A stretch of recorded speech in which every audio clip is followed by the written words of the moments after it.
की जय। जोर से बोलिए, अवतार मेहर बाबा की जय। आप लोग सब एरिच भाई को जानते हैं, वो बाबा के साथ रहते थे। तो एरिच भाई ने ये बताया है, वो कहते हैं अवतार मेहर बाबा जब भी ट्रैवल करते थे मंडली के साथ, तो कई दफ़ा ऐसा होता था कि वो कई दिन जैसे पूरा खाना एक एक दिन दो दो दिन खाना नहीं मिलता था, और वो कई दफ़ा बाबा कहते थे कि आप ड्रिंक पे ही रहो, सारा दिन एरेटेड वाटर मिल्क और इस पे ही गुजारा करना पड़ता था। तो कहते हैं एक दफ़ा क्या हुआ, जर्नी पे जा रहे थे ट्रेन से, तो रात को 2:30 बजे मतलब 2:30 बजे ये पहुँचे एक स्टेशन पे 2:30 बजे। तो वहाँ पर इनका जो दूसरी ट्रेन थी वो काफ़ी टाइम बाद जानी थी, तो ये ट्रेन में तो जाके बैठ गए। ट्रेन जो थी वहाँ प्लेटफॉर्म पे खड़ी हुई थी, तो बाबा ही बैठ गए। इन सब लोगों ने फिर क्या करा, सब मुंह हाथ धो के आराम से अपना आके ट्रेन में बैठ गए। तो 4:30 बजे बाबा ने देखा, बाबा कहने लगे देखो सामने जो है एक स्टॉल जो है वो खुल रही है। तो उस स्टॉल पे क्या था कि वो स्टॉल पे वो पेस्ट्री बिस्कुट वगैरह सब रखे हुए थे, और वो उसमें एक लड़का जो था वो सफाई कर रहा था धीरे धीरे अपना, जैसे सुबह के टाइम स्टॉल खुलती है तो लड़का जो था वो सफाई कर रहा था। और जो उसके फादर थे वो एक पोल पे, क्योंकि वहाँ खंभे होते हैं, उसके ऊपर खड़े हुए एक पिक्चर लगी हुई थी, वहाँ वो पूजा कर रहे थे। तो बाबा ने कहा कि जाओ वहाँ से कुछ खरीद के लियो। अब सारे, क्योंकि ये लोग 24 घंटे से भूखे थे, तो बाबा ने कहा जाओ जाके कुछ खरीद लो। तो ये गए वहाँ पर और इन्होंने आके बाबा को बताया कि इस तरह करके आए। तो वहाँ पर क्या होता है, स्टॉल के ऊपर जैसे भाई वो पेस्ट्री वगैरह बिस्कुट वगैरह, और दूसरी तरफ फ्रूट्स रखे हुए थे। फ्रूट्स में केले थे, संतरे थे। तो बाबा ने इनको कहा कि तुम ऐसा करो कि जाके वहाँ 6 संतरे ले आओ। 6 संतरे, 6 जने थे, तो कहने 6 संतरे खरीद लाओ। और वो जो बंदा था वो वहाँ पर बाबा की फोटो लगी हुई थी, बाबा की पूजा कर रहा था, फोटो लगी हुई थी, पूजा कर रहा था। अब ये एरिच गए उसके लड़के के पास और कहने लगे कि हमको ये 6 संतरे चाहिए। तो लड़के ने कहा कि ये संतरे जो हैं एक आने का एक संतरा है। उस टाइम पुराना जमाना था, अब तो खैर ये पैसे में और रुपयों में हो गया। तो उसने कहा 6 संतरे हैं, 6 आने। तो बाबा ने इशारा करा एरिच को कि इसको बोलो कि भाई ये जो है हम 6 संतरे ले रहे हैं, कुछ भाव तोल करो कि कुछ कम करेगा। तो एरिच ने उसको कहा कि भैया हमको 6 लेने हैं तो कम करो। तो बहुत देर तक करते रहे कि नहीं ये है वो है। तो लड़के ने कहा ठीक है, आप फिर ऐसे करो 5 आने में दे दो। तो इन्होंने 5 आने में 6 संतरे ले लिए। अब क्या था कि बाबा तो आप जानते हैं जब भी जाया करते थे इनकॉग्निटो जाते थे, कोई पहचान ना ले। बाबा को ऐसे करके जाते थे कि कोई पहचान ना ले। तो इन्होंने 6 संतरे जो थे वो 5 आने में खरीद लिए।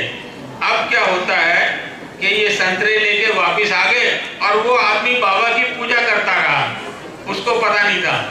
तो ये जब वापिस आ गए तो कंपार्टमेंट में बैठे, तो बाबा ने सबको अपने हाथ से एक एक संतरा दिया। उसके बाद जो बाबा का एक संतरा रह गया, तो एरिच भाई ने वो संतरे को छीला और फिर उसको बाबा को धो के खिलाते थे। वो धोने के लिए चला गया और जब वापिस आया तो क्या देखता है कि वो जो उसके फादर बाबा की पूजा कर रहे थे वो दौड़ के भागे भागे आए और आके कहने लगे कि तुम सब लोग जो है लगते तो बूढ़े हो, मतलब एजिड हो, लेकिन तुमने क्या करा है, तुमने लड़के को जाके चीटिंग कर दिया है। और मैंने 6 आने में तुम्हें संतरे देने थे, तुमने 5 आने में खरीद लिए, तो तुमने चीटिंग करी है। तो इन्होंने कहा भाई हमने तो बार्गेन करा था, लड़के को कहा था कि भाई 1 आने का 1 संतरा है, लेकिन अगर हम 6 लेंगे तो कुछ कम कर दे। तो वो एग्री कर गया था और उसने 5 आने में दिया था। तो हमने तो बार्गेन करा था, उससे लड़ाई थोड़ी करी थी। वो कहता नहीं, मेरा जो है वो रेट फिक्स होता है, बिल्कुल फिक्स, मैं बिल्कुल वो नहीं कर सकता। तो बहुत समझाया उसको, वो माना नहीं। लेकिन बाबा ने देखो क्या करा, बाबा ने एरिच के थ्रू उसको कहा कि भैया हमने जो है तुमसे जो है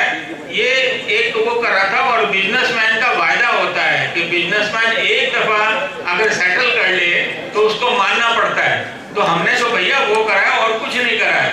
लेकिन क्या हुआ कि वो जो है वो बिल्कुल माना नहीं।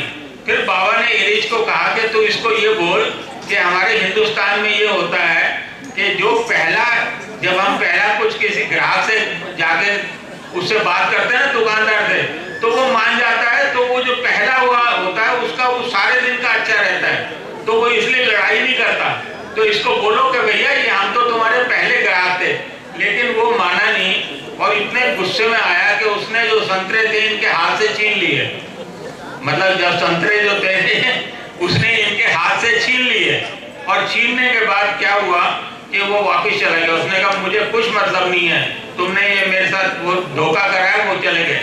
अब क्या होता है कि एरिज भाई बाबा को कहते हैं, बाबा ये तो तुम्हारी पूजा कर रहा था, तो क्या हम इसको कह दें कि तुम बैठे हो यहाँ पर? बाबा कहने लगे, अरे बात सुनो, अगर तुमने इसको कह दिया कि मैं यहाँ बैठा हूँ तो ये पूरा का पूरा ठेला ला के तुमको दे देगा, और अगर पूरा का पूरा ठेला ला के दे देगा तो इसको नुकसान हो जाएगा। तो कहने लगे, बाबा फिर ये तो बड़ी गलत चीज है कि भैया इसको आप कह भी नहीं रहे। तो बाबा देखिए क्या कहते हैं, बाबा कहते हैं कि ये मेरी पूजा कर रहा था, ये बात सच है, लेकिन इसकी किस्मत में सिर्फ इतना ही था।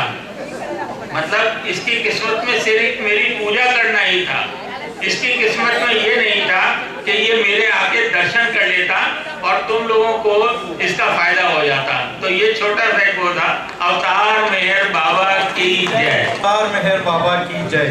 హెచ్ఎం శర్మ గారు బాబా జీవితంలో అనుక్షణం ఏదో ఒక ఆసక్తికరమైనటువంటి సంఘటన జరుగుతూనే ఉండేది. కొందరి భాగ్యము, కొందరి భాగ్యం లేకపోవడం, దాన్ని వినియోగించుకోకపోవడం. అలా బాబాతో పాటు మండలి వారు చాలా ప్రయాణాలు చేసేవారు. ఒక్కొక్కసారి 2 రోజులు 3 రోజులు వారికి ఆహారం కూడా ఉండేది కాదు. ఒక్కొక్కసారి కేవలం ద్రవ పదార్థాలు, నీళ్లు మాత్రమే తాగి గడిపేవారు. అలా ఒకసారి ప్రయాణం చేసి ఒక స్టేషన్లో దిగి ఇంకొక ట్రైన్ ఎక్కారు. అక్కడి నుంచి ఉదయం 2:30 గంటలకి వారు ఆ ట్రైన్లో ప్రయాణం కావాల్సి ఉండింది. ఆ టైంలో బాబా ఈరిచి అన్నారు, అందరూ దాదాపు ఒక రోజు కంటే ఎక్కువైపోయింది, ఎవరు ఏం తినలేదు. అప్పుడే ఆ స్టేషన్లో ఉన్నటువంటి ఒక కొట్టు ఆయన తెరిచి శుభ్రం చేస్తున్నాడు. అక్కడ ఒక ఫోటో ఉంటే దానికి పూజ చేస్తున్నాడు ఆయన. వాళ్ళ అబ్బాయి ఏమో అన్ని సర్దుతున్నాడు. అక్కడికి వెళ్ళి కొన్ని సంత్రాలు, 6 ఉన్నట్టున్నారు, అందుకని బాబా 6 సంత్రాలు తెమ్మన్నారు. ఈరు చేయలేడు. ఎంత అంటే అతను ఒక అణ, ఆ రోజుల్లో అణాకి ఒక సంత్ర పండు. అయితే 6 కావాలి మాకు అంటే 6 అణాలు ఉన్నారు. లేదు ఏదైనా కొంచెం తగ్గించు, పొద్దున్న టైం కదా అని అడిగితే మా కుర్రవాడు కాదు అన్నాడు. ఆఖరికి 5 అణాలకు 6 తీసుకెళ్ళమన్నాడు ఆ కుర్రవాడు. ఈరిచి 5 అణాలు ఇచ్చి తీసుకొచ్చి బాబా దగ్గర తీసుకొచ్చి బాబా కోసం తీసే పండుని కడిగి తీసుకురావడానికి ఈరిచేది. కడిగి వచ్చేలోగా ఆ యజమాని వచ్చేసాడు. వచ్చి దెబ్బలాడి చాలా ఇదిగా, ఏంటి మీరు మా కుర్రవాడిని మోసం చేసి వాడిని బలవంతం చేసి, నేను నా దగ్గర ఎప్పుడు రేట్ ఫిక్స్డ్ ఉంటుంది అని దెబ్బలాడి ఆ పళ్ళన్నీ వెనక్కి తీసుకెళ్ళాడు. బాబా ఎంతో అతనికి నచ్చ చెప్పారు. మొట్టమొదటి గిరాకీ నీకు, దీనివల్ల చాలా ఇది ఉంటుంది. మరి తీరా చూస్తే ఏంటంటే ఆయన చేసే పూజ మెహర్ బాబా ఫోటోకి ఇక్కడ మెహర్ బాబా ఆయన స్వయంగా వస్తే కూడా ఆ పళ్ళు మెహర్ బాబాకి ఇవ్వలేక వెనక్కి తెచ్చేసుకున్నాడు ఆయన. అప్పుడు ఈరిచి అన్నాడు, బాబా వెళ్ళి చెప్పమంటారా, అతను మీ పూజనే చేస్తున్నాడు, అక్కడ మీ ఫోటోనే ఉంది ఆయన కొట్టులో అంటే వద్దు, చెప్పొద్దు, అతనికి పూజ చేసే భాగ్యమే రాసి పెట్టి ఉంది. నా దర్శనం కానీ నేను తినటానికి పండు ఇవ్వటం కానీ అతని భాగ్యంలో లేదు అన్నారు. ఒక్కొక్కసారి అలా జరిగిపోతుంది. కొంతమందికి తల ముందుకు వచ్చిన భాగ్యం కూడా అలా పోగొట్టుకునే అవకాశాలు వస్తాయి. అవతార్ మెహర్ బాబా की जय।